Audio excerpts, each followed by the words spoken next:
आज भी अयोध्या में दिव्य रूप से भगवान की सन्निधि विराजमान है। ऐसे श्री अवध धाम के पावन क्षेत्र में और श्री रामकोट में विराजमान होकर और रामकोट में भी भगवान श्री रामलला सरकार की पावन सन्निधि में बैठकर रामायण जी की कथा सुनने और सुनाने का अवसर प्राप्त हो, ये अनेक जन्मों के पुण्य का परम फल है। आज से ये कथा प्रारंभ हो रही है। 9 दिवस पर्यंत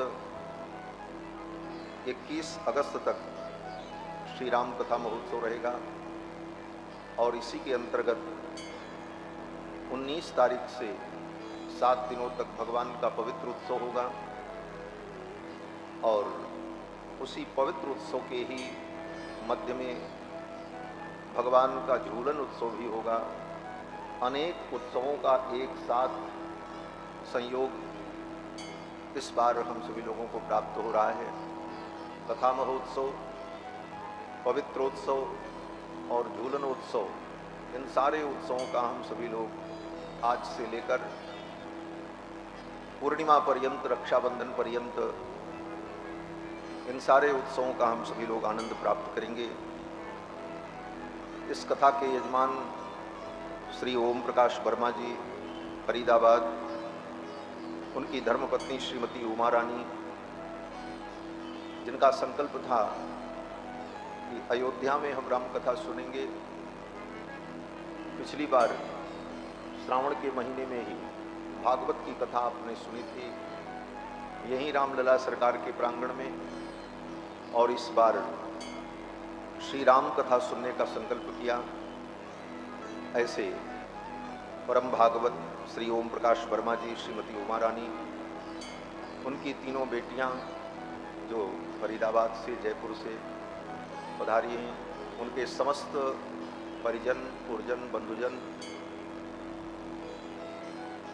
एवं दूर दूर से आए हुए समस्त श्रद्धालु श्रोता बंधुओं, धर्मानुरागी सज्जनों, श्रद्धामयी माताओं, भगवान की जब विशेष कृपा होती है जीव पर, तो जीव को सत्संग का सौभाग्य प्राप्त होता है।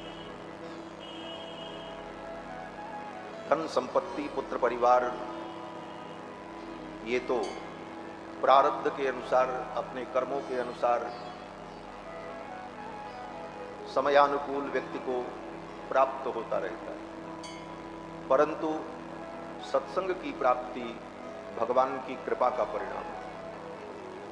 जीव के दुख को देखकर, कर्मों के बंधन में पड़े हुए जीव के आवागमन और संसार में भ्रमण को देखकर जब भगवान को अकारण करुणा उत्पन्न होती है, तब भगवान उस करुणा के परिणाम स्वरूप उस जीव को ऐसा संयोग प्रदान करते हैं कि उसे सत्संग मिलता है।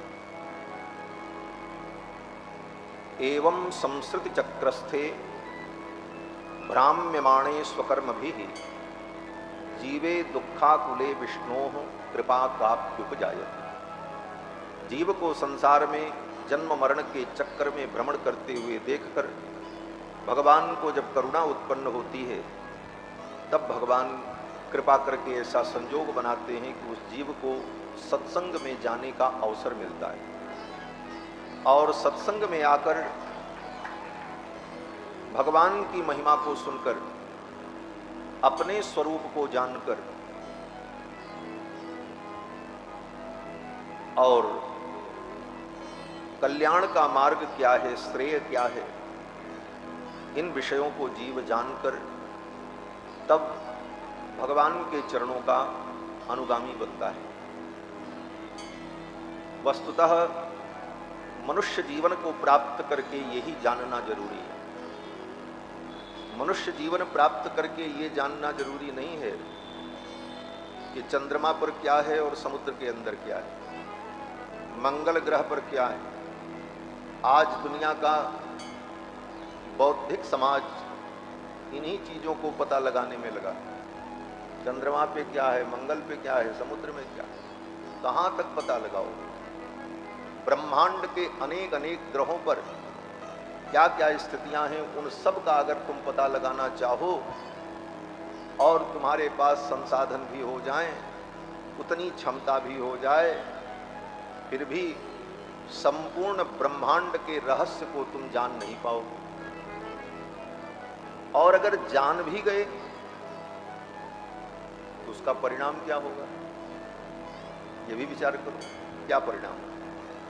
अगर संपूर्ण ब्रह्मांड के भौतिक स्वरूप का परिज्ञान हो गया, उसे जान भी लिया हमने, तो उससे कोई लाभ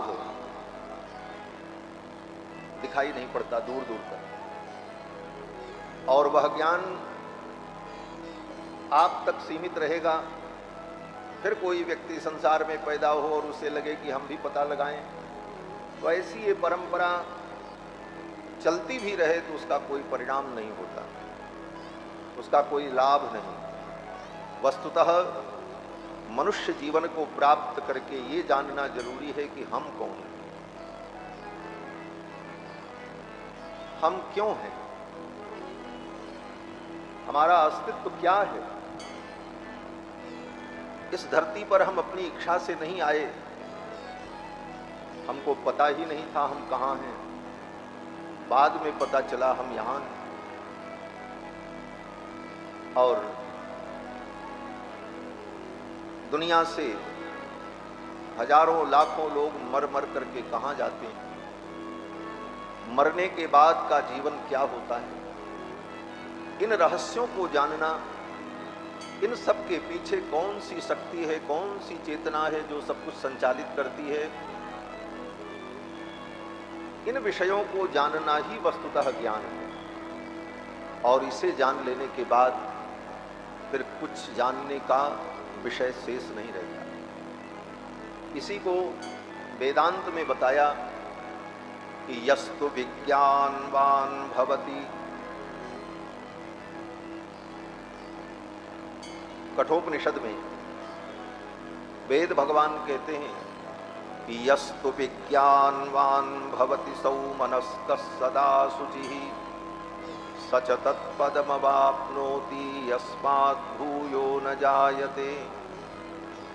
यस्तु विज्ञानवान भवति, जो इन विषयों के विज्ञान को ठीक ठीक जान लेता है, क्योंकि असली विज्ञान यही है जिसको आज हम विज्ञान मानते हैं, वस्तुतः वो ज्ञान है।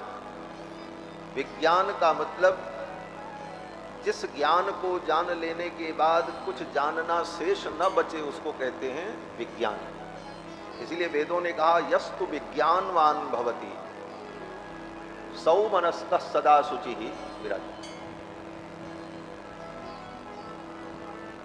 सौ मनस्कः सदा शुचिः सच तत्पदमवाप्नोति यस्मात् भूयो न जायते। जो उस विज्ञान को जान लेता है वह उस परम पद को प्राप्त कर लेता है जहां जाने के बाद जीव को कभी संसार में लौट करके नहीं आना पड़ता, जिसको मुक्ति कहा जाता है, जिसको निर्वाण कहते हैं, जिसको मोक्ष कहते हैं, उसी को परम पद की प्राप्ति कहा जाता है। और भक्तों के शब्द में भगवान की प्राप्ति उसी को कहा जाता है और उसी को परम गति भी कहा जाता है। तो सत्संग में आकर अपने स्वरूप का ज्ञान, भगवान के स्वरूप का ज्ञान, कल्याण के स्वरूप का ज्ञान, श्रेय का ज्ञान, यही ज्ञान सत्संग के माध्यम से हम सभी लोगों को प्राप्त होता है। अयोध्यापुरी की पावन इस धरती पर श्री रामलला सरकार की सन्निधि में हम लोग बैठे हुए हैं। यहाँ जो रामलला सरकार विराजमान है, उत्सव मूर्ति, ये भगवान का स्वरूप जो है अत्यंत विलक्षण और अत्यंत प्राचीन है। आज से लगभग 150 वर्ष पूर्व श्री योगी पार्थ सारथी स्वामी जी महाराज, जो अय्यंगार ब्राह्मण थे द्रविड़ देश के, उनको भगवान ने चित्रकूट में स्वप्नादेश दिया कि हमें अयोध्या लेकर के चलो। पूज्य महाराज श्री ने स्वप्न में जो आदेश हुआ उस आदेश के अनुसार उस स्थान पर गए। कहाँ पर? बोले रामेश्वरम में। और रामेश्वरम के पास में एक पवित्र तीर्थ है तिरुपुल्लानी। तमिल भाषा में तिरुपुल्लानी कहते हैं, संस्कृत में उसको कहते हैं दर्भशयन क्षेत्र। वहीं समुद्र के तट पर भगवान श्री राम ने 3 दिनों तक कुश के आसन पर लेटकर समुद्र से प्रार्थना की। विनय न मानत जलधि जड़, गए 3 दिन बीत, बोले राम सकोप तब भय बिन होई न प्रीत। तो जहां पर भगवान ने शयन किया था उस क्षेत्र का नाम है दर्भशयन। उस पवित्र दर्भशयन क्षेत्र में ही स्वामी जी को संकेत मिला कि यहाँ पर भगवान का विग्रह है और इसे अयोध्या ले जाना है। वहाँ के राजा से कहकर उन्होंने वहाँ की भूमि खुदवाई। तो भूमि में दबा हुआ कोई प्राचीन मंदिर, हजारों वर्ष का प्राचीन मंदिर था। खुदाई में वो मंदिर जब निकला तो उस मंदिर के खंडहर में, गर्भगृह में भगवान की ये दिव्य मूर्ति, ये विग्रह प्राप्त हुआ स्वामी जी को। फिर स्वामी जी बैलगाड़ी पर रखकर उस विग्रह को, आज से 150 वर्ष पूर्व की ये घटना है, फिर भगवान को लेकर के अयोध्या आए। 150 वर्ष तो इनको अयोध्या आए हुआ। उसके पहले कितने वर्षों तक, कितनी शताब्दियों तक जमीन के अंदर मिट्टी में दबे हुए थे ये पता ही नहीं। और फिर वहाँ से लाने के बाद इन्हें अयोध्या में विराजमान किया। लगभग 150 वर्ष भगवान सरजू जी के तट पर विराजमान रहे, दर्भशयन दिव्य देश में, अम्मा जी के मंदिर में। और फिर जब यहाँ मंदिर की संप्रोक्षण प्रतिष्ठा हो रही थी तो फिर वहाँ के आचार्यों ने कहा कि इन भगवान को आप अपने यहाँ विराजमान करो, ऐसी प्रेरणा है। तो उन आचार्यों की प्रेरणा से फिर वे भगवान वहाँ से यहाँ आए और फिर यहाँ आकर के भगवान विराजमान हुए। ऐसे दिव्य मंगल विग्रह जिनकी आराधना बड़े बड़े विद्वानों ने, आचार्यों ने की और स्वयं अयोध्या आने की इच्छा व्यक्त करके पधारे।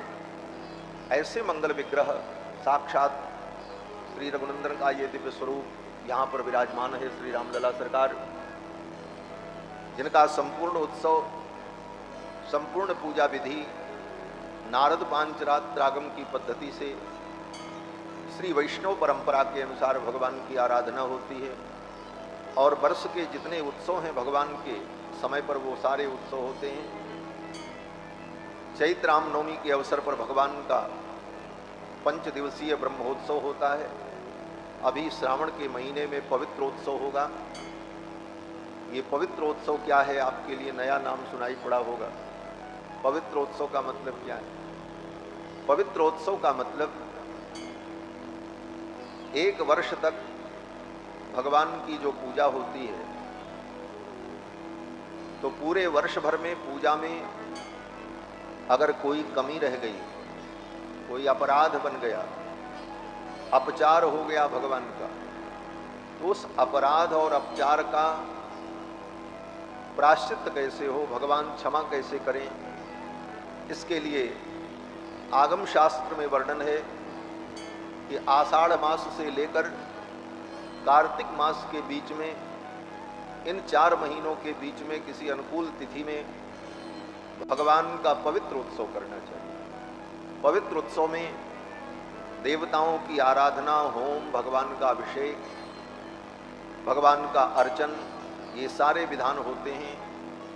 और सूत की बनी हुई माला हमने पहन रखी है। ऐसी सूत की बनी हुई माला, लगभग 1 कुंटल माला वजन में, उस माला की हल्दी से अभिषेक करके फिर उसकी प्रतिष्ठापना होती है और उसमें अनेक देवताओं का आवाहन, पूजन 5 दिनों तक चलता है।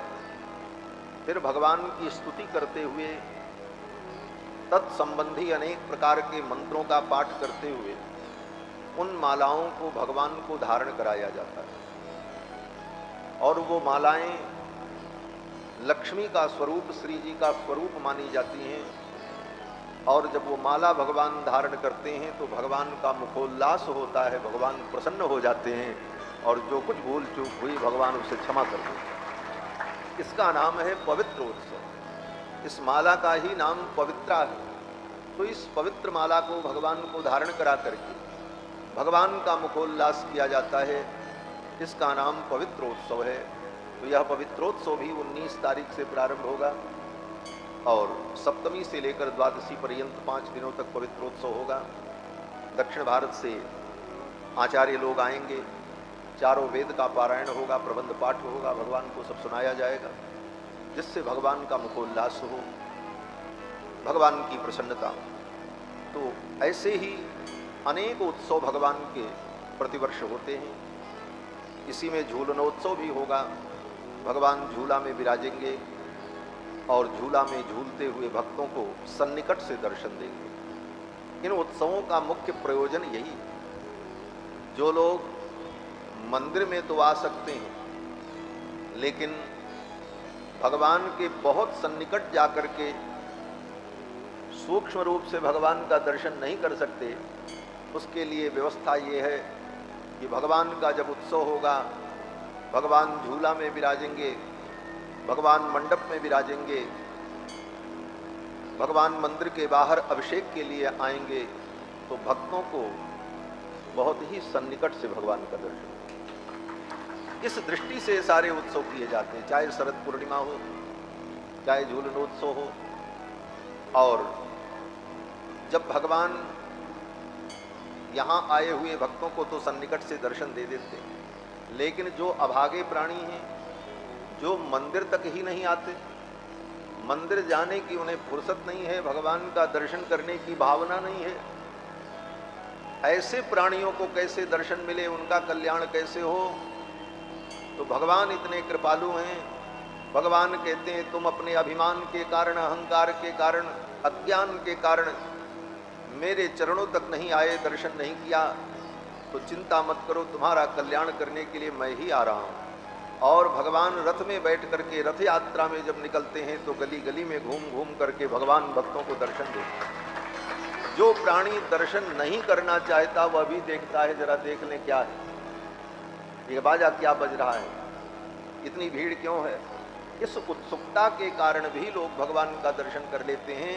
तो भगवान ब्रह्मोत्सव में प्रतिदिन सायंकाल सज धज कर रथ में बैठकर भगवान वीथियों में घूमते हैं और भक्तों को दर्शन दे करके उनका परम कल्याण करते हैं। यह सनातन धर्म बड़ा ही वैज्ञानिक है और इस सनातन धर्म की जितनी विधाएं हैं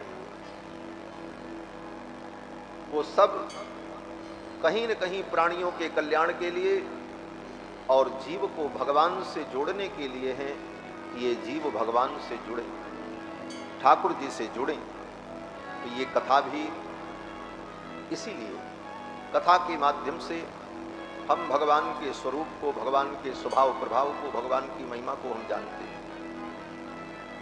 धाम की सेवा भी, धाम में निवास भी इसीलिए किया जाता है कि धाम में रहकर न चाह करके भी भगवान का नाम कान में पड़ेगा। आप अपने घर में बैठे रहो तो वहां पर आप भगवान का नाम लो, लेकिन आपके कान में भगवान का नाम पड़े, ऐसा वातावरण नहीं होता। लेकिन तीर्थ में आए तो गली गली में कीर्तन हो रहा है, कहीं रामायण हो रहा है, कहीं कथा हो रही है, कहीं भजन हो रहा है, कहीं उत्सव चल रहा है, और जिधर जाओगे उधर कहीं न कहीं भगवान का नाम आपको सुनाई पड़ेगा। तो तीर्थों में आने से स्वाभाविक रूप से भगवान के नाम रूप लीलाधाम, इस चतुष्टय से जीव जुड़ता है। और भगवान के 4 स्वरूप बताए गए हैं। रामस्य नाम रूपम च लीलाधाम परात्परम एतत् चतुष्टयम नित्यम सच्चिदानंद विग्रह। भगवान का नाम, रूप, लीला और धाम। भगवान के धाम में आप बैठे हुए हैं। ये अवध धाम भी भगवान श्री राम का स्वरूप है। इस अयोध्यापुरी के पश्चिम दिशा में घर घर नाम का नद प्रवाहित होता है। यस्या पश्चिमतो नद प्रवहति ब्रह्मात्मजो घर घर। अयोध्या के पश्चिम दिशा में घर घर नाम का नद प्रवाहित होता है। नद और नदी में अंतर होता है। नदी स्त्रीलिंग है और नद पुल्लिंग है। नद जो है वो ब्रह्मा जी का पुत्र है। भारत में कई प्रसिद्ध नद हैं, जिन नदों में गंडक, ब्रह्मपुत्र,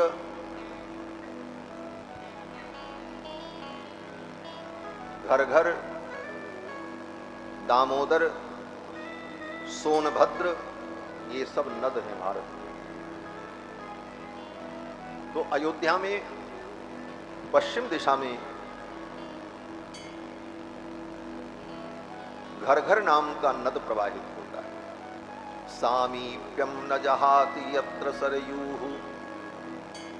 और सरयू नाम की जो सरिता है, नदी है, वो अयोध्या का सान्निध्य कभी नहीं छोड़ती। सामीप्यम न जहाति यत्र सरयू पुण्या नदी सर्वदा। परम पुण्य को देने वाली नदी सरयू सदा अयोध्या के तट पर प्रवाहित होती है। अयोध्या ही एक ऐसा तीर्थ है जहां पर नद और नदी दोनों का प्रवाह हो। और कहीं जाओगे आपको नदी मिलेगी। प्रयाग में गंगा नदी है, यमुना नदी है, सरस्वती नदी है, काशी में गंगा नदी, लेकिन अयोध्या में नद नदी दोनों प्रवाहित हो। यह अयोध्या की एक विशेष विशेषता है। तो विद्या यत्र महाधिका गिरसुते स्थानम च विष्णोर हरे। और अयोध्या समस्त विद्याओं की खान है। यद्यपि यह सामान्य परिकल्पना सबकी है कि विद्या की नगरी काशी है, काशी भी विद्या की नगरी है, लेकिन काशीवासी भगवान शंकर स्वयं पार्वती जी से कहते हैं कि विद्या यत्र महाधिका। समस्त विद्याएं जिस अयोध्या में वास करती हैं। स्थानम च विष्णोर हरे है, भगवान विष्णु का जो स्थान है अयोध्या, सा अयोध्या विमलापुरी। इस पुरी का एक नाम विमला है। विमला का मतलब जो मल रहिता, जिसमें कोई मल नहीं है, दोष नहीं। और जो अयोध्या में आ जाए, ये विमला देवी उसको भी विमल बना देती है, निर्मल बना देती है। सायोध्या विमला पुरी पुरी वरा स्याद्वः सदानंददा। और ये सदा आनंद प्रदान करने वाले अयोध्या।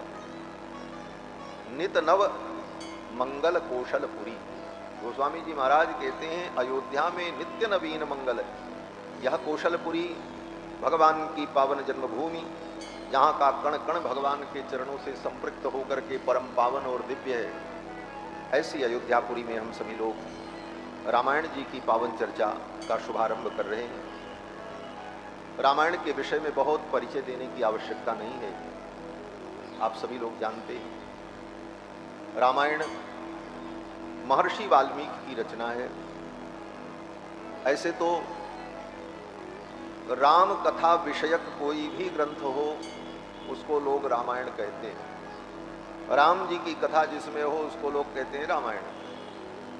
लेकिन रामायण का मतलब महर्षि वाल्मीकि ने जो 24,000 श्लोकों में भगवान का चरित्र वर्णन किया, उसका नाम रामायण। यही संकेत गोस्वामी तुलसीदास जी महाराज करते हैं। जब वाल्मीकि जी को प्रणाम करते हैं तो रामायण में श्रीमद् रामचरितमानस में यही कहते हैं कि बंदौ मुनिपद कंज रामायण जहि निर्मय। बंदौ मुनिपद कंज रामायण जहि निर्मय। सखर सकोमल मंजु दोष रहित दूषण। उन मुनि वाल्मीकि की मैं वंदना करता हूं जिन्होंने रामायण लिखी। रामायण किसने लिखी? बोले वाल्मीकि। कैसी रामायण? बोले सखर, सकोमल। सखर है, खर माने बोले जिसमें रूखापन हो उसको कहते हैं सखर, लेकिन कहते हैं सकोमल। सखर भी है और कोमल भी। बोले तो जो वस्तु कोमल होगी वो रूखी कैसे होगी, सखर कैसे होगी? तो कहते हैं इसमें खर नाम के राक्षस की कथा है, इसलिए सखर है। सखर सकोमल मंजु, दोष रहित दूषण सहित। रामायण में कोई दोष नहीं है, दोष रहित, लेकिन दूषण सहित। रामायण दूषण से सहित है, दूषण से युक्त है। बोले क्या दूषण है रामायण में? बोले खर का भाई दूषण है कि नहीं, उसका वर्णन है। गोस्वामी जी की ये भाव भंगिमा है बोलने की अद्भुत। बंदो मुनिपद कंज रामायण जहि निर्मयौ, सखर सुकोमल मंजु दोष रहित दूषण सहित। तो ये रामायण महाकाव्य, आदि काव्य, वेदावतार है। और इसके पूरी रामायण की तो महिमा है, लेकिन एक एक कांड की अलग अलग महिमा है। फिर एक एक कांड के एक एक सर्ग की अलग अलग महिमा है। स्कंद पुराण और ब्रह्मवैवर्त पुराण और बृहद धर्म पुराण उठा करके जब देखें तो महर्षि ने, वेद व्यास जी ने बड़े विस्तार से अलग अलग सर्गों का महत्व बताया। इस सर्ग का पाठ करे तो ये फल प्राप्त होगा, इस सर्ग का पाठ करे तो ये फल प्राप्त होगा, इस कांड का अनुष्ठान करे तो ये फल प्राप्त होगा। श्री रामायण की जो व्याख्या भूषण टीकाकार ने किया है, श्री गोविंद राज स्वामी जी ने, तो अपनी भूषण टीका में हर सर्ग के बाद उस सर्ग का जो महात्म्य है उसको पढ़ने का क्या फल है कि इस पुराण में लिखा है, वो प्रमाण सहित अपनी टीका में लिखते हैं। एक एक कांड के पढ़ने का भी अलग अलग फल है। अनाविष्टिर महापीडा ग्रह पीडा प्रपीडिता आदि कांडम पठेयुर्ये ते मुच्यते ततो भयात्। अगर व्यक्ति के ऊपर पीड़ा है, अनावृष्टि हो रही है, अतिवृष्टि हो रही है, ग्रह पीड़ा से व्यक्ति त्रस्त है, तो रामायण के प्रथम कांड केवल बाल कांड का पाठ करे, उसके सारे ग्रह दोष समाप्त हो जाए। पुत्र जन्म विवाहादौ गुरु दर्शन एव च पठेच्च शृणुयाच्चैव द्वितीयं कांडमुत्तमम्। अगर पुत्र चाहिए और संतान के विवाहादि का योग नहीं बन रहा है, गुरु की कृपा प्राप्त करनी है, तो रामायण के द्वितीय कांड का, अयोध्या कांड का व्यक्ति अनुष्ठान करे तो उसको ये सारे मनोवांछित फल प्राप्त होते हैं। वने राजकुले वह्नि जल पीडा युतो नरः पठेदारण्यकम कांडम शृणुयात् वा समंगली। अगर आप जंगल में बहुत बड़ी विपत्ति में पड़ गए हैं, अग्नि भय है, जल पीड़ा है, तो ऐसी स्थिति में अरण्य कांड का व्यक्ति पाठ करे तो उसके सारे दोष पाप समाप्त हो जाते हैं। और इसी प्रकार से मित्र लाभे तथा नष्ट द्रव्यस्य च गवेषणे श्रुत्वा पठित्वा कैस्किन्ध्यम कांडम तत्तत्फलम लभेत। आपकी कोई वस्तु नष्ट हो जाए और मित्र लाभ प्राप्त करने की इच्छा है तो किष्किंधा कांड का पारायण करे और किष्किंधा कांड का अनुष्ठान करे तो उसकी इच्छाएं पूर्ण होती हैं। आगे महर्षि कहते हैं कि श्राद्धेषु देव कार्येषु पठेत सुंदर कांडकम। आपके घर में श्राद्ध हो तो श्राद्ध के दिन सुंदर कांड का पाठ करें और पितरों को सुंदर कांड सुनाए तो पितरों को परम संतुष्टि की प्राप्ति। श्राद्ध के दिन तो विशेष रूप से सुंदर कांड का पाठ पितरों को सुनाना चाहिए। श्राद्धेषु देव कार्येषु, घर में कोई देवाराधन हो, कोई बड़ी पूजा हो, तो उस दिन रामायण के सुंदर कांड का पाठ करें। शत्रोर जये समुत्साहे जनवादे विगर्हिते, और उत्साह की वृद्धि के लिए, शत्रु पर विजय प्राप्त करने के लिए सुंदर कांड का अनुष्ठान करना चाहिए। लंका कांडम पठेत किम वा शृणुयात स सुखी भवेत। जो लंका कांड का पाठ करता है उसी का नाम युद्ध कांड है रामायण में। वाल्मीकि जी ने उसका नाम युद्ध कांड कहा है और गोस्वामी जी ने उसका नाम लंका कांड कहा। तो दोनों अर्थ ग्रहण कर लेना चाहिए।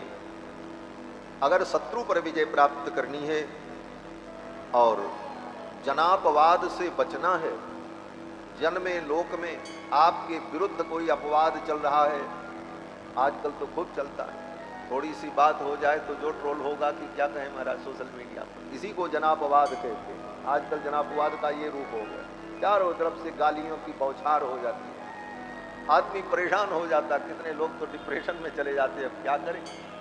तो जनापवाद अगर है और ऐसी परिस्थिति है तो कहते हैं लंका कांड का पाठ करें। और लंका कांड का पाठ करने से, और लंका कांड अगर पाठ न कर सके तो सुनने से। देखो जितनी बातें हमने बताई हैं केवल पाठ ही नहीं, श्रवण का भी वही फल है। अगर आप पाठ नहीं कर सकते तो किसी ब्राह्मण को बुला करके बैठा दो, वो पाठ करे, आप बैठ करके चुपचाप सुनो। सुनने का बहुत बड़ा। बोले महाराज वो श्लोक समझ में नहीं आता। बोले समझ में आए ना आए, आप बैठे रहो, सुनते रहो बस। कान में वो शब्द पढ़ते रहेंगे तो कल्याण होगा। बोले कैसे? बोले जैसे लगा देते, बोले महाराज आप पाठ करना। वो तो पाठ कर ही देंगे, लेकिन उनके सन्निकट बैठकर उन शब्दों को सुनना चाहिए। कान में वो शब्द पढ़ें, इसका महत्व है। कोई बेंगलोर से भक्त आए हैं, वो सुरेश मिश्र जी, वो व्यासपीठ पर कुछ भेंट करना चाहते हैं। 2 मिनट, इसके पश्चात आगे की चर्चा श्रवण करेंगे। बोलो श्री सीतारामचंद्र भगवान की जय। श्रीमन्नारायण नारायण नारायण, श्रीमन्नारायण नारायण नारायण, श्रीमन्नारायण नारायण नारायण, श्रीमन्नारायण नारायण नारायण, श्रीमन्नारायण नारायण नारायण, श्रीमन्नारायण नारायण नारायण, श्रीमन्नारायण नारायण नारायण, श्रीमन्नारायण नारायण नारायण, लक्ष्मी नारायण नारायण नारायण, लक्ष्मी नारायण नारायण नारायण, लक्ष्मी नारायण नारायण नारायण, लक्ष्मी नारायण नारायण नारायण, श्रीमन्नारायण नारायण नारायण, श्रीमन्नारायण नारायण नारायण, श्रीमन्नारायण नारायण नारायण, श्रीमन्नारायण नारायण नारायण, श्रीमन्नारायण नारायण नारायण, श्रीमन्नारायण नारायण नारायण, भजमन्नारायण नारायण नारायण, भजमन्नारायण नारायण नारायण, श्रीमन्नारायण नारायण नारायण, श्रीमन्नारायण नारायण नारायण,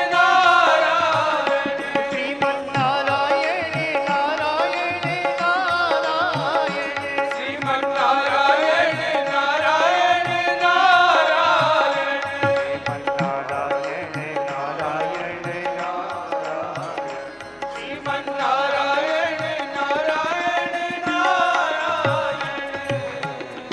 गुरु श्री लक्ष्मी नारायण भगवान की जय।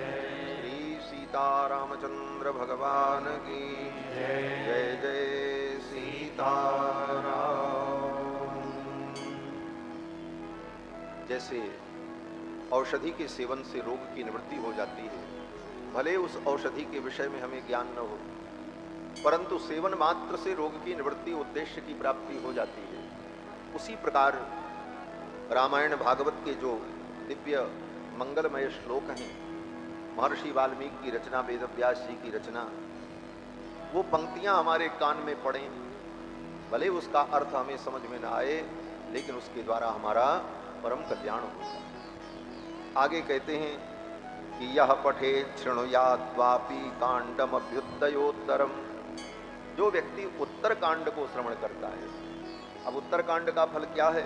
कहते हैं आनंदकार्ये यात्रायाम सजयी परतोत्र च, जो उत्तर कांड का पाठ करता है उसे परमानंद की प्राप्ति होती है।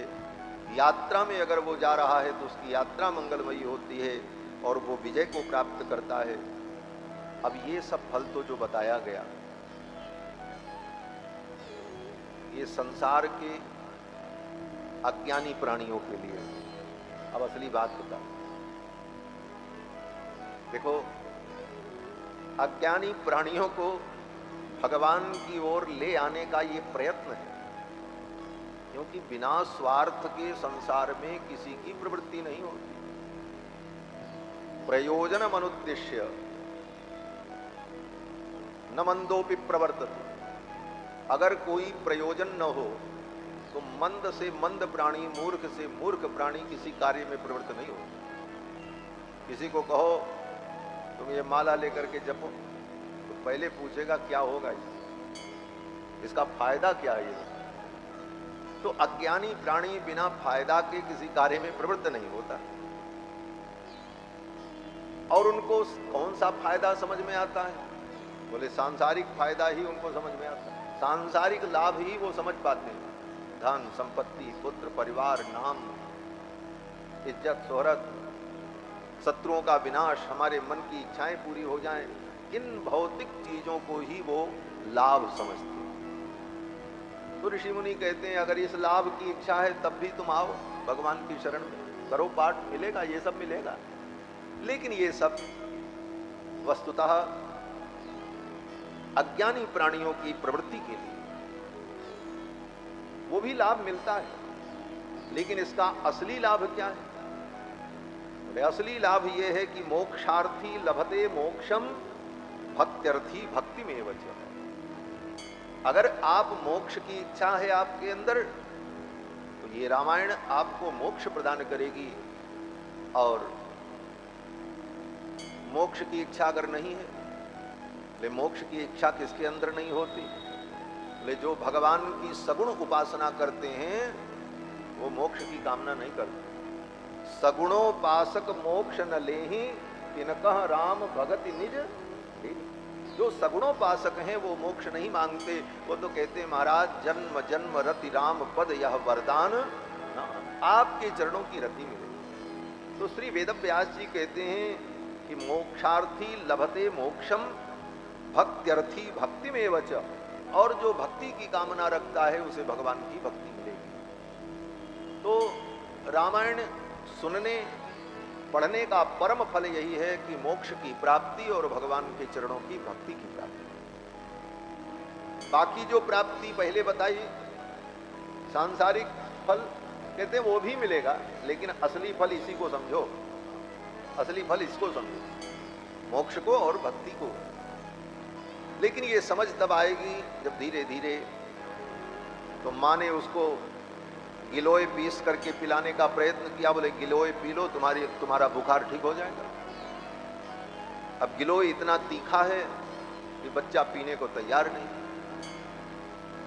तो माँ ने कहा देखो अगर ये दवा पी लोगे तो तुमको 2 लड्डू देंगे, 2 लड्डू लेकर के आए। बोले ये 2 लड्डू तुमको मिलेगा। बच्चे ने उस लड्डू के लालच में गिलोय पी लिया, लड्डू दे दिया माँ ने, वो मीठा करा दिया। अब गिलोय पीने से लाभ क्या मिला? कोई फल वाली बात आ गई। क्या फल मिला? तो बच्चे को तो यही समझ में आया कि हमने गिलोय पिया तो 2 लड्डू मिला, उसको तो यही समझ में आया क्योंकि वो अज्ञानी। अज्ञानियों को लगता है ये संसार का फल ही धर्म का उद्देश्य है। धर्म इसीलिए किया जाता है कि संसार का ये सब फल मिले, धन मिल जाए, वैभव मिल जाए, पुत्र मिले, पत्नी मिले, परिवार मिले, सुख मिले, सम्मान मिले, यही सबके लिए धर्म करना चाहिए। ये अज्ञानियों की सोच। बच्चे ने भी यही सोचा कि गिलोय पीने का फल मिला कि 2 लड्डू मिल गए। वो लड्डू भी फल है, लेकिन वो मुख्य फल नहीं है, सामान्य फल। गिलोय पीने का मुख्य फल क्या है? बोले रोग की निवृत्ति। उस गिलोय को जब पिया तो उसका रोग दूर हो गया। अब दोनों में अंतर क्या है? बोले मां समझती है, मां जानती है कि गिलोय पीने का वास्तविक फल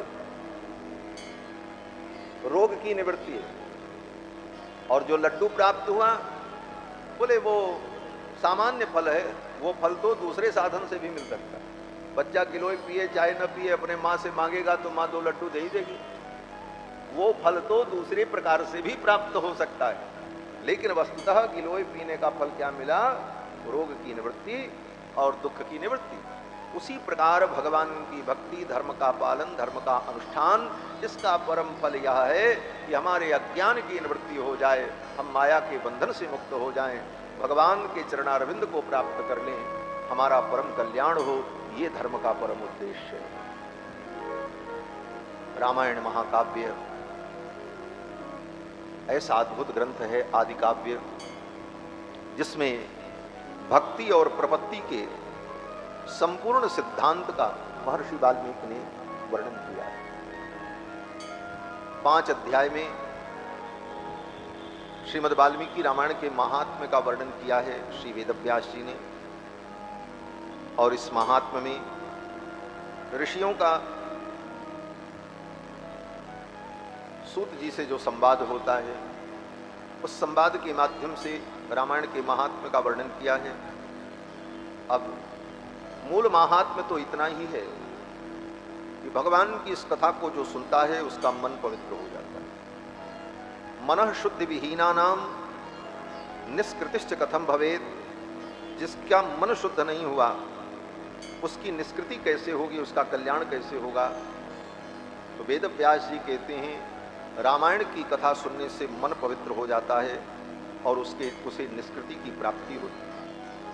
अलग अलग महीने में रामायण सुनने का अलग अलग महात्म्य है। माघ के महीने में रामायण की कथा सुनने का क्या फल है?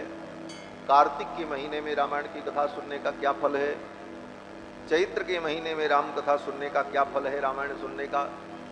और इन महीनों में सुन करके किसका किसका उद्धार हुआ, इन सारे विषयों का वर्णन श्री वेद व्यास जी ने किया है। उन सारे विषयों को हम प्रणाम करते हैं। महात्म्य तो इससे बढ़ करके और क्या है कि रामायण आप सुनो और राम जी के चरणों की भक्ति हमारी दृढ़ हो जाए। यही रामायण का परम फल है, यही रामायण का परम उद्देश्य है। और 24,000 श्लोकों में महर्षि वाल्मीकि ने रामायण लिखी। इसकी भूमिका वहाँ से बनती है। एक दिन महर्षि वाल्मीकि अपनी कुटिया में विराजमान थे। उसी समय देवर्षि नारद का आगमन हुआ। महर्षि वाल्मीकि अपनी कुटिया में बैठे थे। प्रातः काल की बेला थी। संध्या वंदन नित्य कृत्य से निवृत्त हो चुके थे। बगल में उनके शिष्य भरद्वाज जी बैठे थे। उसी समय देवर्षि नारद का आगमन हुआ। नारद जी आए तो महर्षि वाल्मीकि ने नारद जी का पूजन किया। नारद जी देवर्षि हैं और अतिथि भी हैं। अचानक आए। कोई श्रेष्ठ पुरुष, कोई अतिथि आ जाए तो उसका पूजन करना चाहिए। यही सनातन धर्म है। बार बार इन वाक्यों को हम सुनते हैं। मातृदेवो भव, पितृदेवो भव, आचार्य देवो भव, अतिथि देवो भव। ये वेद वाक्य। मातृदेवो भव, मातृदेवो भव का मतलब सामान्य अर्थ लोग समझते मातृदेवो भव माता देवता है, ऐसा अर्थ करते हैं, यही करते हैं ना सब। लेकिन मातृदेवो भव मध्यम पुरुष के एक वचन की क्रिया है भव। भवत भवताम भवन्तु भव, हमारी आज्ञा। जैसे सुखी भव, किसी को कहा जाता है सुखी हो जाओ, तो ये भव मध्यम पुरुष का प्रयोग है। और इसका अर्थ क्या हुआ? बोले मातृदेवः भव, माने माता है देवता जिसकी, ऐसे तुम हो जाओ, ये अर्थ होगा। क्या अर्थ हुआ? माता को जो देवता समझता है उस प्रकार तुम हो जाओ, अर्थात माता को देवता समझो। मातृदेवो भव, पितृदेवो भव, पितृ है देवता जिसका, अर्थात जिसने पिता को ही देवता मान लिया, ऐसे तुम हो जाओ, अर्थात पिता में भक्ति करो। आचार्य देवो भव, आचार्य ही जिसके लिए देवता है, ऐसे तुम बन जाओ। अतिथि देवो भव, अतिथि ही जिसके लिए देवता है, ये इस प्रकार का स्वभाव बनाओ। भव माने ऐसे हो जाओ, ये तात्पर्य। तो मातृदेवो भव, पितृदेवो भव, आचार्य देवो भव, अतिथि देवो भव, ये वेद वाक्य अतिथि देवता के समान हो जाए। अतिथि आता है, अगर उसे पूजा प्राप्त हो, उसे सम्मान प्राप्त हो, तो आपके लिए मंगल कामना करता है, आपको शुभ, शांति और सुख की प्राप्ति हो। और अतिथि अगर आदर नहीं किया, निरादर प्राप्त करके आपके द्वार से लौट गया, तो आपके पुण्य नष्ट हो जाते। इसलिए अतिथि का समादर करना चाहिए। घर में तो कभी कभी अतिथि आते हैं, लेकिन मठ मंदिरों में, आश्रमों में अतिथियों का आना जाना लगा रहता है। और ये उनके लिए मैं कह रहा हूं जो मठ मंदिर में लोग रहते हैं, कि कोई अतिथि आए तो उसका अनादर मत करो, उसका सम्मान करो, उसे आश्रय दो। जो तुम्हारे पास जगह है, जमीन में ही सोने की जगह है, तो उसे बता दो इतनी जगह है भैया, गुजारा कर लो। जो रूखा सूखा प्रसाद भगवान का बने, उसे भी प्राप्त हो जाए, यही अतिथि के प्रति भावना रखनी चाहिए। ये नहीं कि उज्जर चमड़ी वाले, बड़े पैसे वाले आवे तो उनकी बढ़िया आओ भगत करो, साधारण व्यक्ति आ जाए तो उसका अनादर कर दो, ये मर्यादा नहीं है। उज्जर चामर चादर देख के नीचन को आदर दर्शावें, ये भावना नहीं होनी चाहिए। श्री वनादास जी महाराज कहते हैं कि सबके प्रति समादर का भाव, तो अतिथि पूजनीय होता है। अतिथि के रूप में देवर्षि नारद आए, महर्षि वाल्मीकि ने उनका पूजन किया और फिर उनके साथ सत्संग किया। नारद जैसे महापुरुष मिले तो ऐसे महापुरुषों से तत्व की जिज्ञासा करनी चाहिए। महर्षि वाल्मीकि ने पूछा, हे मुनिवर, आप तो समस्त लोकों में भ्रमण करते हैं, आपसे बड़ा ज्ञानी कौन होगा? मैं आपसे पूछना चाहता हूं कि कौन वस्मिन् सांप्रतम लोके गुणवान कश्च वीर्यवान, धर्मज्ञश्च कृतज्ञश्च सत्यवाक्यो दृढ़व्रतः। हे भगवान, इस समय सांप्रतम, इस समय वर्तमान काल में सर्वश्रेष्ठ पुरुष कौन है, मैं उसे जानना चाहता हूं। कैसा पुरुष? बोले जो गुणवान हो। कौन वस्मिन् सांप्रतम लोके गुणवान, उस गुणवान पुरुष को मैं जानना चाहता हूं। और फिर आगे कहते हैं कश्च वीर्यवान, जो पराक्रमी भी हो, धर्मज्ञ भी हो, कृतज्ञ भी हो, दृढ़व्रत हो, चरित्रवान हो, विद्वान हो, समर्थ हो, ऐसे गुणों से युक्त पुरुष को मैं जानना चाहता हूं। इतने सारे गुण जिसके अंदर हों उसको मैं जानना चाहता हूं। 16 गुण का नाम लिया महर्षि वाल्मीकि ने। धर्मज्ञ, कृतज्ञ, सत्यवाक्य, दृढ़व्रत, चरित्रवान, सर्वभूत हितः, विद्वान, समर्थ, प्रियदर्शन, आत्मवान, जितक्रोध, द्युतिमान, अनसूयक, और जिसके क्रोध करने पर देवता भी डरते हों, ऐसे पुरुष को मैं जानना चाहता हूं। अब ये सारे गुण एक ही व्यक्ति में बड़े दुर्लभ है महाराज। क्यों? बोले जो विद्वान होता है वो बलवान नहीं होता, और जो बलवान होता है वो विद्वान नहीं। कहते हैं पहलवान की बुद्धि घुटने में होती है, पुरानी कहावत है। पहलवान की बुद्धि घुटने में होती। अक्सर देखा जाता है शरीर से जो बलिष्ठ होते हैं वो बुद्धि से कम, और जो बुद्धिमान होते हैं वो शरीर से कमजोर होते हैं, दुबले पतले कृषकाय होते हैं। महर्षि वाल्मीकि कहते हैं हम ऐसे पुरुष को जानना चाहते हैं जो बुद्धिमान भी हो और बलवान भी हो, परस्पर विरुद्ध गुण है, और समर्थ भी हो। विद्वान मिल जाएंगे, बुद्धिमान मिल जाएंगे, लेकिन वो सर्वसमर्थ हो ऐसा नहीं होता है। कहते हैं प्रिय दर्शन, जिसका दर्शन लोगों को प्रिय हो, जो देखने में बहुत प्रिय लगे, जिसको देखने के बाद आंखें निहारती ही रहे, ऐसा व्यक्ति भी हो। तो बड़े बड़े वीर, शरीर के शक्ति से युक्त लोग इतने सुंदर हो कोई जरूरी नहीं। जो विद्वान हो वह इतना सुंदर भी हो ये संभव नहीं।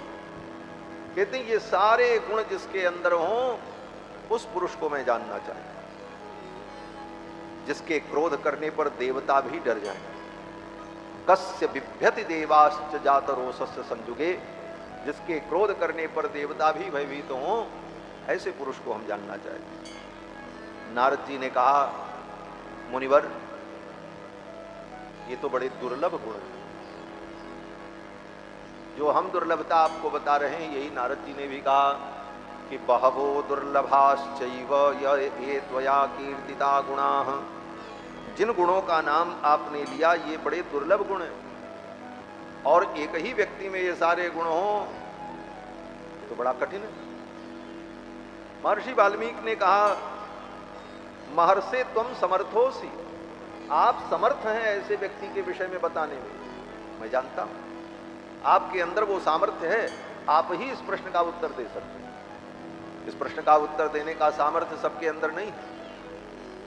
तब नारद जी ने कहा मुनिवर इन सारे गुणों से युक्त कोई पुरुष अगर है तो वो प्रभु श्री राम हैं, और दूसरा कोई नहीं हो सकता। इन सारे गुणों से युक्त अगर कोई है तो वो राम है।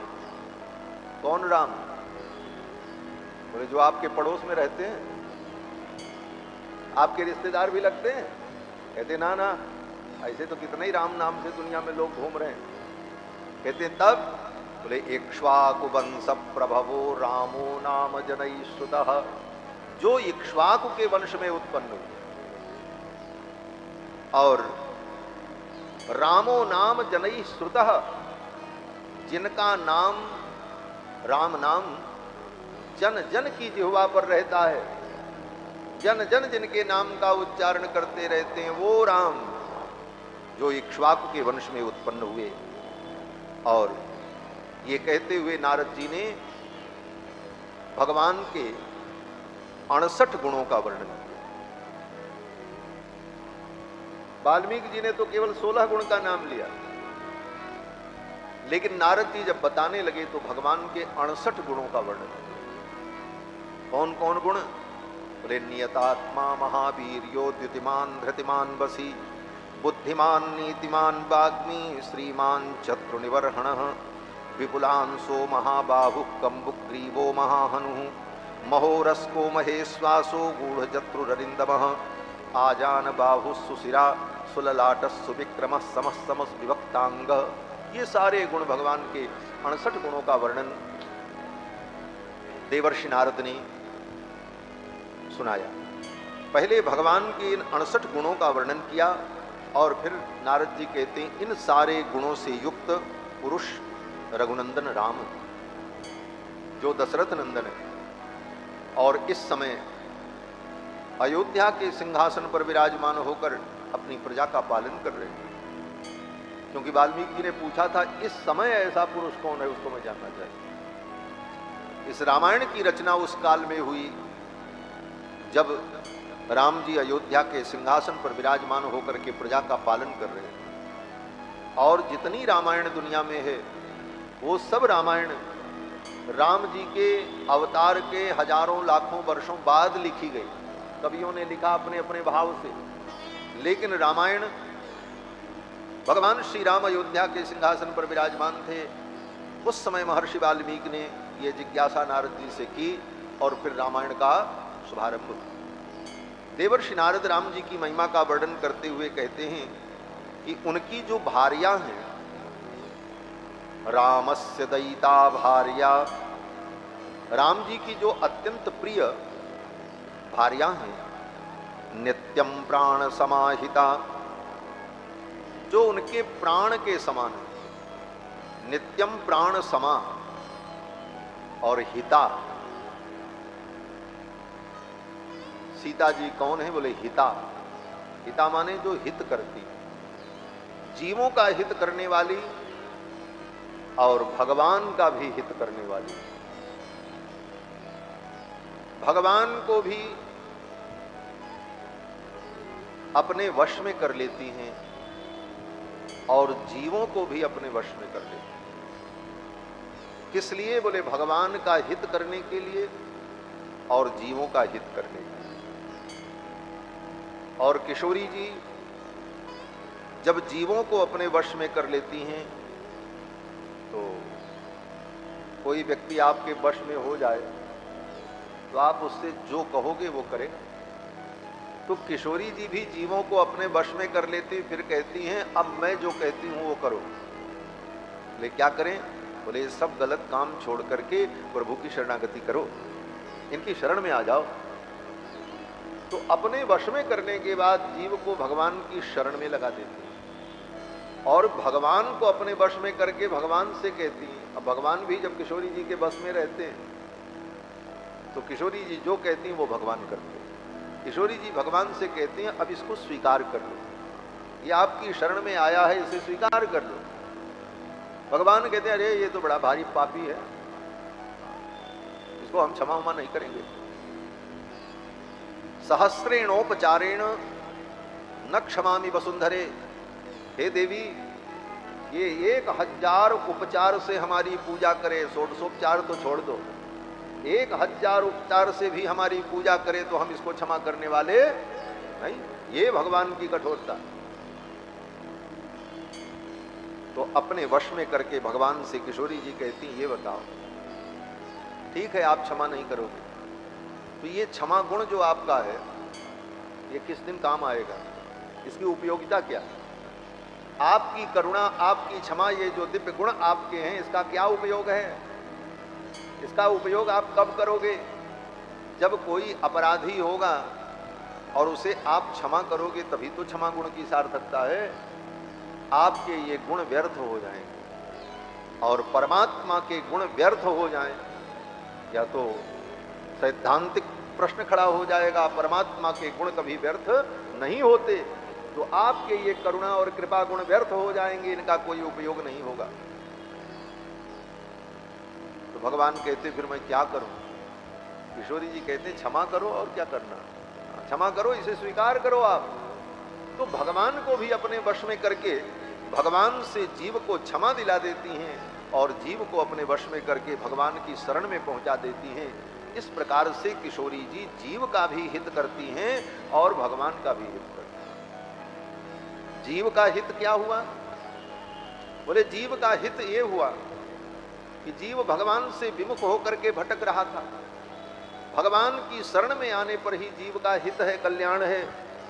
यह कार्य किशोरी जी ने कर दिया, जीव को भगवान की शरण में लगा दिया, इसलिए जीव का हित हो गया। भगवान का हित क्या हुआ? बोले भगवान का हित ये हुआ कि भगवान के गुण व्यर्थ हो रहे थे, वो दुरुपयुक्त हो रहे थे, उनका कोई उपयोग नहीं हो रहा था। तो किशोरी जी ने अपनी प्रेरणा से भगवान को समझा करके उन्हें उनके गुणों को सार्थक कर दिया। ये भगवान का हित कर दिया, नहीं तो भगवान का अहित हो जाता।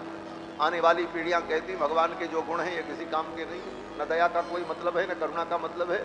ऐसे चिल्लाते रहो करुणा वरुणालय, दया दया निधान सब कह लो, लेकिन उसका मतलब तो कुछ नहीं निकला। तो भगवान के गुण व्यर्थ हो जाते तो भगवान का भी एक प्रकार से अहित ही होता। और दूसरी बात, ये जीव भगवान के ही अंश है, भगवान की विभूति। अपनी विभूति, अपना वैभव नष्ट हो जाए ये किसी को अच्छा नहीं लगेगा, भगवान को भी अच्छा नहीं लगता। ये जीव भगवान से विमुख होकर भटकते हैं तो भगवान को अच्छा नहीं लगता, भगवान को भी दुख होता है। भगवान चाहते हैं ये जीव किसी प्रकार मेरी शरण में आ जाए। और किशोरी जी जब इस प्रकार से जीवों को क्षमा दिला करके भगवान की शरण में पहुंचा देती हैं तो भगवान का भी हित हो जाता है। इसीलिए जनकस्य कुले जाता देव मायेव निर्मिता रामस्य दयिता भार्या नित्यम प्राण समा हिता। ये जानकी जी कौन है? बोले हिता हैं, सबका हित करने वाले। और जिस प्रकार भगवान पुरुषोत्तम हैं उसी प्रकार जानकी जी भी नारियोत्तमा है। सर्वलक्षण संपन्ना नारीणाम उत्तमा वधू। सर्वलक्षण संपन्ना नारीणाम उत्तमा वधू। जैसे राम जी पुरुषोत्तम हैं उसी तरह जानकी जी नारियों में उत्तम है। सीताप्यनुगतारानम ससिनम रोहिणी यथा। जैसे चंद्रमा का अनुगमन रोहिणी करती हैं उसी प्रकार ये सदा भगवान रघुनंदन का अनुगमन करने वाली जानकी हैं। ये सब कहते हुए देवर्षि नारद ने रामचरित्र का वर्णन किया संक्षेप में। जन्म से लेकर राज्याभिषेक पर्यंत संपूर्ण राम कथा का संक्षिप्त वर्णन किया। इसका नाम है मूल रामायण। और इसकी रचना ब्रह्मा जी ने की। ब्रह्मा जी ने ही राम कथा का उपदेश नारद जी को दिया और नारद जी ने आकर के वाल्मीकि जी को सुनाया। और 100 श्लोकों में मूल राम कथा नारद जी ने वाल्मीकि जी को सुनाई। अंत में राम जी के राज्याभिषेक का वर्णन किया। भगवान राजा बने और जब भगवान राजा बने तो राम राज्य की स्थापना हुई। जिस राम राज्य की आज भी हम लोग चर्चा करते हैं, कामना करते हैं कि राम राज्य। राम राज्य की विशेषता क्या थी? राम जी के राज्य में कभी किसी पिता को अपने पुत्र का मरण नहीं देखना पड़ा। राम जी के राज्य में 11,000 वर्ष में कभी ऐसी कोई घटना नहीं हुई कि बेटा मर गया हो और उस बेटे के अंतिम संस्कार में रो रो करके दुखी होकर के पिता सम्मिलित हो रहा हो।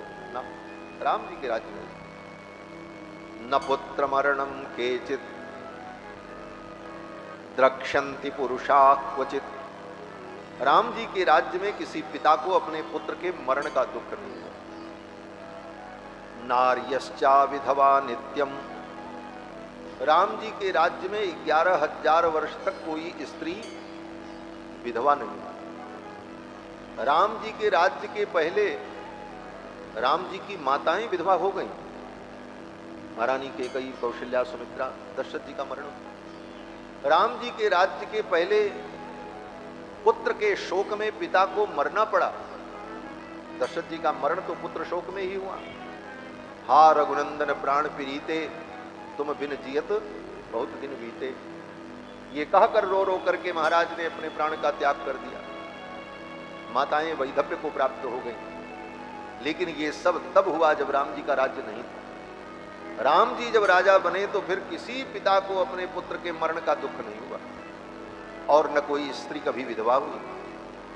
न चाग्निजम भयम किंचिन्नाप्सु मज्जन्ति जंतवः। राम जी के राज्य में किसी के घर में कभी आग नहीं लगी। ये राम जी के राज्य की विशेषता। छप्पर पर ले जाकर के आग फेंक दे कोई, फूस का घर हो और उस फूस के घर पर आग फेंक दिया जाए फिर भी वो फूस का घर जलता नहीं था। क्यों नहीं जलता था? इतने धर्म का प्रताप। दुख का कारण अधर्म है और सुख का कारण धर्म है। मूल बात केवल इतनी है। चाहे जितनी तुम बुद्धि लगा लो, ये दुख इसलिए हुआ कि ऐसा हो गया, दुनिया के कारण बताए जाते हैं। दुख क्यों हुआ? ये बीमारी क्यों हुई, तो कहते हैं ये चीज खा लिए तो बीमारी हो गई, ये हो गया तो इसलिए ये रोग पैदा हो गया, इस रोग के कारण ये दुख हुआ। ठीक है, जहां तक बुद्धि है वहां तक समझिए और समझाइए, लेकिन सब बातों पर सूक्ष्म विचार करते करते निष्कर्ष पर जब पहुंचेंगे तो यही निष्कर्ष मिलेगा कि संसार में जितना दुख है वो पाप के कारण, अधर्म के कारण है, और सुख अगर है तो वो धर्म के कारण। चाहे वो जन्मांतर का पाप हो, चाहे इस जन्म का पाप हो, चाहे जन्मांतर का पुण्य हो, चाहे इस जन्म का। अगर कहीं सुख है तो उसका मूल कारण पुण्य, और दुख है तो उसका कारण पाप। राम जी के राज्य में धर्म की पूर्ण प्रतिष्ठा थी, इसलिए कोई दुखी नहीं, सब अपने अपने धर्म का पालन करते। किसी के घर में कभी किसी को बुखार भी नहीं लगता, नाभित ज्वर कृतम तथा। 11,000 वर्ष तक राम जी के राज्य में किसी को बुखार भी नहीं हुआ, और बीमारी तो दूर की बात। अब इसी से अंदाजा लगा लो, ये बीमारियां भी पाप का ही कारण है। पाप के कारण ही बीमारियां होती, इनका कारण पाप है। राम जी के राज्य में बुखार क्यों नहीं हुआ? क्या लोग दही नहीं खाते थे? क्या लोग नदी में नहीं नहाते थे? क्या ठंडी नहीं पड़ती थी? शीत धर्म नहीं था? था। लेकिन राम जी के राज्य में अधर्म नहीं था, इसलिए किसी को किसी भी प्रकार का दुख नहीं। ये राम राज्य। और आज लोग कहते हैं हम राम राज्य की स्थापना करें। राम राज्य की स्थापना तो कर नहीं पा रहे हैं, अधर्म की स्थापना जरूर कर रहे हैं। अभी समाचार में हमने देखा कि सरकार अंतरजातीय विवाह करने वाले को 5 लाख रुपए का प्रोत्साहन राशि दे रही है। ये कौन सा धर्म है? हमारे सनातन धर्म में तो वर्णाश्रम व्यवस्था, अपने अपने वर्ण के अनुकूल विवाह आदि संबंध की मान्यता वेद शास्त्र कहता है, और उसके विरुद्ध अगर आप इस तरह का प्रोत्साहन दे रहे हैं, इसका मतलब आप सनातन धर्म का विरोध कर रहे हैं, सनातन की मूल जड़ पर आप प्रहार कर रहे हैं। 5 लाख रुपए प्रोत्साहन राशि दी जा रही है अंतरजातीय विवाह कर। फिर अंतरजातीय ही क्यों? अंतरधर्मीय विवाह भी कर लो, ईसाई से कर लो और किसी धर्म के लोगों से जाकर के कर लो, क्या दिक्कत है? जब सब बराबर ही है तो फिर यहीं पर ये बात क्यों सब जगह के लिए लागू करो? तो कहने का तात्पर्य कि राम राज्य की स्थापना तभी होगी जब वैदिक धर्म का, वेद शास्त्र में बताए हुए धर्म का हम पालन करेंगे और उसकी स्थापना। आज धर्म की रक्षा करने वाले लोग कह रहे हैं अंतरजातीय विवाह, और तो और ऐसे ऐसे कानून। समाज में जो बहुत बड़ा व्यभिचार, उसको कानूनी जामा पहनाकर उसको संविधान से मान्यता दे दो। आप मान्यता दे दो और आपके संविधान की मान्यता के आधार पर व्यक्ति कुछ करे तो आपके संविधान के अनुसार तो वो दंड का अधिकारी नहीं होगा, लेकिन जमराज का संविधान तुम नहीं बदल पाओगे। जमराज के यहां तो वो दंड मिलेगा ही, जमराज नहीं छोड़ेंगे तुमको। तुम्हारा संविधान उसको पाप न माने कोई बात नहीं, लेकिन जमराज का संविधान तुम्हारे संविधान से नहीं चलेगा। जमराज तो दंड देंगे। एक बड़ी सुंदर घटना, काशी के कुछ 2-4 बड़े पंडित हमारे ब्रह्मचारी गुरुजी के पास कभी आए तो ऐसे ही विचार विमर्श हुआ। उन आचार्यों ने कहा महाराज, वर्तमान समय में मनुस्मृति पर बड़ा विवाद है, तो मनुस्मृति के कुछ श्लोकों को हटा करके और कुछ नए मिला करके ऐसा ही मनुस्मृति बना दी जाए जिसमें जो है कोई विवाद न हो, और इसमें आप सहयोग करें, आप भी इसमें कुछ लिखें। तो गुरुजी हंसने लगे। गुरुजी ने कहा हम लिखेंगे, लेकिन एक काम करो, पहले जाकर के जमराज से लिखवा करके ले आओ। यहाँ तो तुम बदल दोगे, जमराज के यहाँ जो मनुस्मृति रखी है जिसके आधार पर निर्णय होता है वो उसमें बदलना कैसे संभव होगा? यहाँ तुम बदल दो, वहां नहीं बदल पाओगे। तो पहले जाओ जमराज के यहाँ जो मनुस्मृति है उसमें बदल करके जमराज से हस्ताक्षर करा के लाओ तो फिर हम भी तैयार हो जाएंगे, क्या दिक्कत है। आप जो कहेंगे हम आपके पक्ष में खड़े रहेंगे। इसका यही मतलब है कि भाई आप अपने संविधान में परिवर्तन करके उसे मान्यता दे सकते हैं, उसे आप अपराध की कोटि से बाहर कर सकते हैं, लेकिन यमराज के संविधान में आप परिवर्तन नहीं कर पाएंगे, वो तो भोगना ही पड़ेगा। इसलिए जब धर्म की बात आ जाए तो शास्त्र जो कहे उसका अनुगमन करना चाहिए। राम जी ने 11,000 वर्ष तक प्रजा का पालन किया और एक ही काम किया, चारों वर्णों के धर्म की रक्षा की। महर्षि वाल्मीकि लिखते हैं, चातुर्वर्ण्यम च लोकेस्मिन् स्वे स्वे धर्मे नियोक्ष्यति। चारों वर्णों के लोगों को उनके उनके धर्म का उपदेश राम जी ने किया और उनके उनके धर्म में लगाया। और आज अपने अपने वर्ण धर्म को छोड़कर अंतरजातीय विवाह करो, 5 लाख रुपया मिलेगा, ये धर्म की रक्षा है। इससे कहां धर्म की रक्षा हो। ये मैं इसलिए कह रहा हूं कि ये लोगों के संज्ञान में रहे। कोई भी सरकार तुम्हारे धर्म की रक्षा नहीं चाहती, कोई भी सरकार। क्यों बोले, हर सरकार यही चाहती है कि हमारी सत्ता रहे, वो अपनी सत्ता चाहती है। तुम्हारे धर्म अधर्म, तुम्हारे पाप पुण्य से और तुम्हारे स्वर्ग नरक से उसे कोई लेना देना नहीं है, दूर हो। इसलिए बहकावे में पड़कर अपने धर्म को छोड़कर अगर कुछ ऐसा करते हो तो जमराज के द्वारा दंड के भागीदार बनोगे, फिर कोई सरकार तुम्हें बचाने नहीं आएगी। कोई संविधान तुम्हारा वहां लागू नहीं होगा, न वहां कोई तुम्हारा सोर्स चलेगा, वो दंड तो तुम्हें प्राप्त ही करना पड़ेगा। तो राम राज्य की ये विशेषता थी। राम जी ने 11,000 वर्ष तक अपनी प्रजा को उनके उनके वर्ण धर्म में लगाया और सब अपने अपने वर्ण धर्म का पालन करते थे, इसलिए सब सुखी थे। अपने स्वधर्म के पालन से सब सुखी थे। यही राम राज्य की विशेषता थी।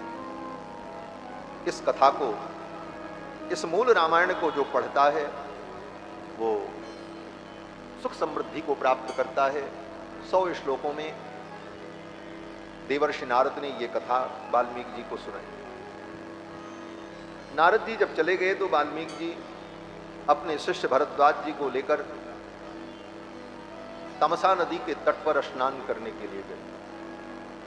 तमसा के तट पर जब पहुंचे तो वहां पर एक अद्भुत घटना घटित हो गई।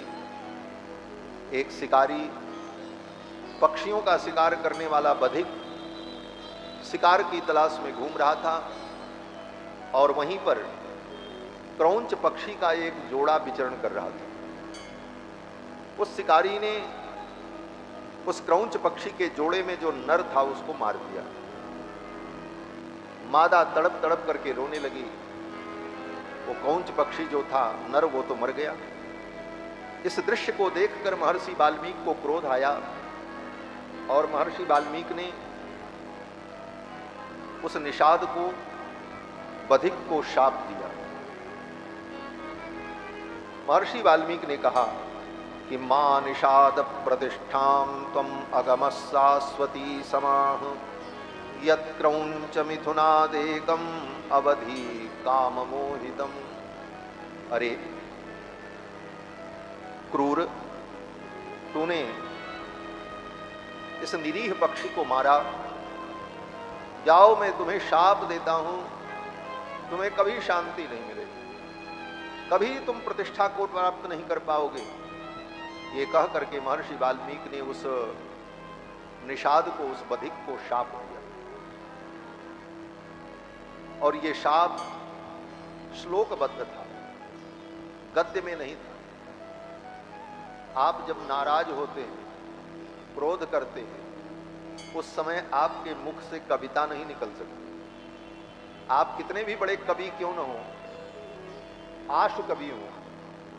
आशु कवि का मतलब जो तुरंत कविता बना दे, कोई भी बात कविता में बना करके बोल दे, ऐसी क्षमता जिसके अंदर हो उसको आशु कवि कहते हैं। कोई कितना भी बड़ा आशु कवि हो, लेकिन क्रोध में उसके मुख से कविता नहीं निकलती। क्योंकि क्रोध में तो अनियंत्रित शब्द निकलते हैं, स्वयं का नियंत्रण नहीं रहता। वाल्मीकि जब निषाद को शाप देते हैं तो उनके मुख से श्लोक निकला, 32 अक्षर में, 4 चरण में, 8-8 अक्षर के एक एक चरण, अनुष्टुप छंद। संस्कृत में जितने श्लोक होते हैं उनके बहुत सारे छंद होते हैं। शिखरणी छंद, शार्दूल, विक्रीड छंद, उपजाति छंद, उपेंद्र वज्रा, इंद्र वज्रा, भुजंग प्रयात, नरकुटक, ये सब छंद होते हैं। अलग अलग छंदों में श्लोकों की रचना विद्वानों के द्वारा होती है। सबसे सरल और सबसे प्रचुर मात्रा में जिस छंद में श्लोकों की रचना आज तक हुई है लाखों वर्षों में, वो छंद अनुष्टुप छंद। पुराणों में